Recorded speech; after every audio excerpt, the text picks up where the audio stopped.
నమస్తే. నా ప్రభాత కమలంకు స్వాగతం. ఈరోజు ప్రభాత కమలం మరియు అర్చన ఫైన్ ఆర్ట్స్ అకాడమీ సంయుక్తంగా సమర్పిస్తున్న అతివతత్వం పరిపూర్ణత్వం మొదటి భాగం చూద్దాం రండి. అలాగే మీ అమూల్యమైన అభిప్రాయాలను కామెంట్స్ రూపంలో తెలియజేస్తారని ఆశిస్తూ ఛానల్ వీక్షకులందరికీ ధన్యవాదాలు. మరి చూద్దామా? అతివతత్వం పరిపూర్ణత్వం మొదటి భాగం. అందరికీ నమస్కారం అండి. నేను ఉమాభారతి. ఈరోజు ఓ ప్రత్యేకమైన అంశంతో మీ ముందుకు వచ్చాను. ఏ ఉమెన్స్ ఫిలాసఫీ ఇస్ పర్ఫెక్షన్. స్త్రీ యొక్క నైజాన్ని, ఆలోచన విధానాన్ని, వ్యక్తిత్వాన్ని వివిధ కోణాల నుండి పరిశీలించిన రచన ఇది. ఇది నా స్వీయ రచన. దీనికి మేము మా అకాడమీ తరఫున కొన్ని ప్రదర్శనలు అవి చేశాము. తర్వాత ఇండియాలో కూడా హైదరాబాద్లో ఒక ప్రదర్శన చేసినప్పుడు నారాయణ రెడ్డి గారు ముఖ్య అతిథిగా వచ్చారు. ప్రదర్శన అంతా చూసి సభ కూడా అయిన తర్వాత నాతో కన్య గురించి ముచ్చటించారు. ఈ కాన్సెప్ట్, కన్యలో ఉన్న ఆ విషయం సామాన్యమైనది కాదు, చాలా బాగా వచ్చింది. దీన్ని మరో స్థాయికి తీసుకుని వెళ్ళి ప్రపంచమంతటా ప్రదర్శనలు ఇవ్వగలిగితే చాలా బాగుంటుంది అని సజెస్ట్ చేశారు. ఆయనకు అంతలా నచ్చింది అందులోని విషయం. అయితే ఆ తర్వాత కొన్ని వ్యాసాలు అవి రాశాను. పోయిన ఏడాది నాటా మహాసభలు డల్లస్లో జరిగినప్పుడు ఒక నెరేటివ్గా దాన్ని తిరిగి మళ్ళీ రాశానన్నమాట. అతివతత్వం పరిపూర్ణత్వం అన్న మకుటంతో. అందులోని ఒక భాగాన్ని ఈరోజు మీ ముందు ప్రజెంట్ చేయబోతున్నాను.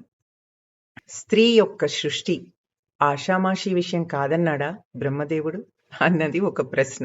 అనంతమైన ఈ అఖిలాన్ని, సృష్టికే మూల కారణమైన స్త్రీ పురుషులని సృష్టించిన బ్రహ్మదేవుని గురించి, అలాగే సృష్టికే ప్రతి సృష్టి చేయగల స్త్రీ గురించిన ప్రస్తావన ఈ అంశంలో. మహాశివుని ప్రళయ తాండవమే ఈ సృష్టికి మూల కారణం అన్నారు. ఓంకార నాదానికే అఖిలం రూపుదిద్దుకుంది అన్నారు. సృష్టికే ప్రతి సృష్టి చేయగలదు స్త్రీ అన్నారు. సృష్టి ఆదిలోనే స్త్రీ పురుషులు సమానం అని మహాశివుని మాట. అదలా ఉండగా అనంతాన్ని అత్యంత సుందరంగా సవరించిన బ్రహ్మ ముందుగా ఉత్తమ లక్షణాలతో పురుషుణ్ణి సృష్టించాడు. ఆ తరువాత అతివను సృష్టించేందుకు ఒకంత ఆలోచనలో పడ్డాడు. ధీరత్వం, మనోబలంతో పాటు అతివ రూపలావణ్యాలు కలిగి ఉండాలి. కరుణ, మానవత్వం తోడై చుట్టూ ఉన్న వారికి, సమాజానికి కూడా ఆదర్శంగా నిలవాలి. అందుకే బ్రహ్మకు అతివను సృష్టించడానికి దేవదేవులు, భూదేవి, ప్రకృతి, పంచభూతాలు, అప్సరలు కూడా తమ వంతు సహకారాన్ని అందించారట. సాక్షాత్ అమ్మవారి అంశతో, దేవదేవుల ఆశీస్సులతో అతివను అద్భుతమైన సృష్టిగా మలచి పురుషునితో పాటు భూమిపై మనుగడకి సిద్ధపరిచాడు బ్రహ్మ. అందుకే స్త్రీ పూజింపబడాలి, గౌరవించబడాలి అన్నాయి మన వేదాలు. యత్ర నార్యస్తు పూజ్యంతే రమంతే తత్ర దేవత, యత్రైతాస్తు నా పూజ్యంతే సర్వసత్రా ఫలాక్రియ అన్నది మనకి తెలిసినదే. ఇక అలా నిర్దిష్టమైన అంచనాలతో సృష్టించబడిన ఆడశిశువు పుడమిన పుట్టాక ఓ శక్తిగా ఎదగాలంటే మాత్రం కన్నవారి నుండి మొదలుకొని యావత్ సమాజం నుండి వరకు కూడా ఆమెకు సానుకూలత, ప్రేమాభిమానాలు మెండుగా దక్కాలి. స్త్రీ శక్తి ఉజ్వలంగా వెలుగొందిన సమాజం అత్యున్నత అభివృద్ధి మార్గంలో పరిగెడుతుంది. అది నిజమే.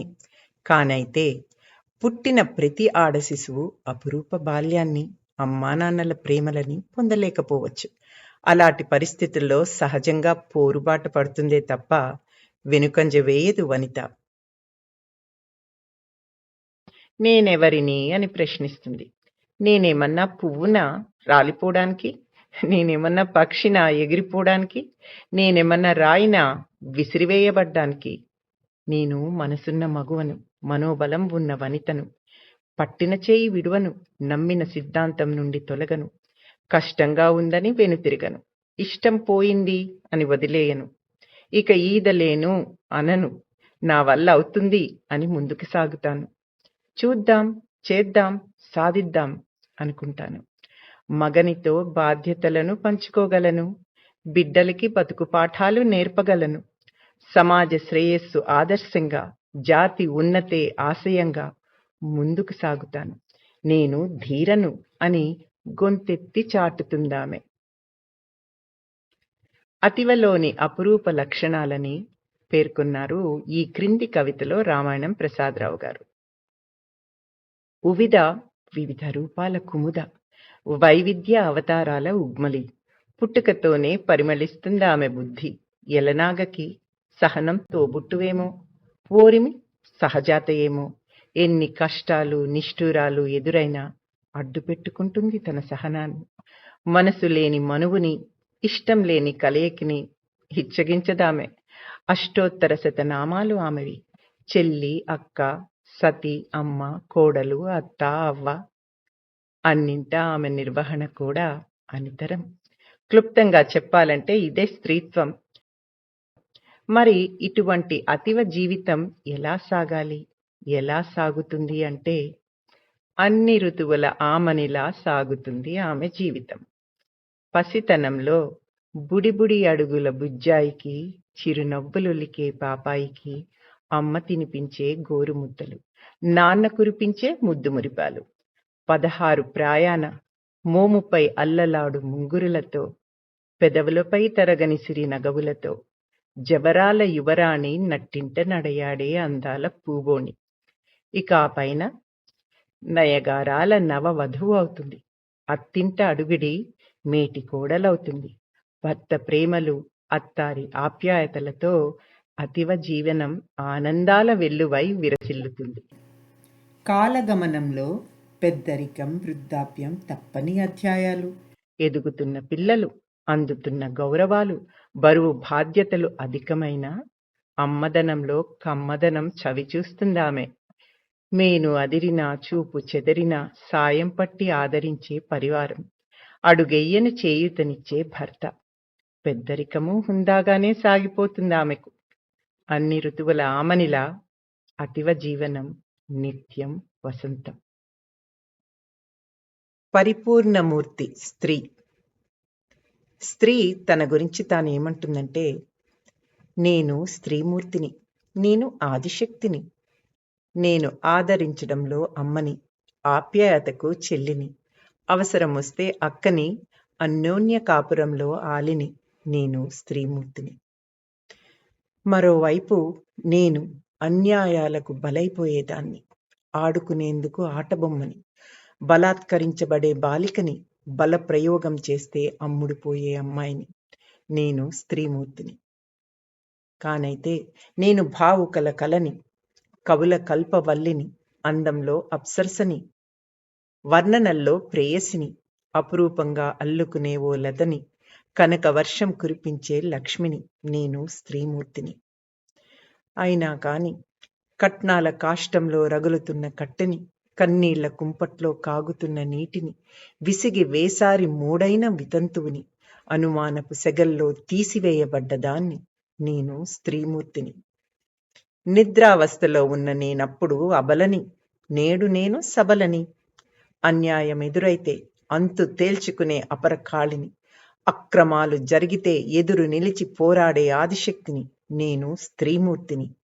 చదువు సంస్కారంలో వరకట్నాన్ని, కరాటే కంఫులలో అత్యాచారాన్ని, స్వయం కృషిలో ఒంటరితనాన్ని, ధైర్య స్థైర్యాలతో అనుమానాల్ని ఎదురించి పోరాడి ఎదురు నిలిచి మనగల మానవతామూర్తిని, నేను స్త్రీమూర్తిని.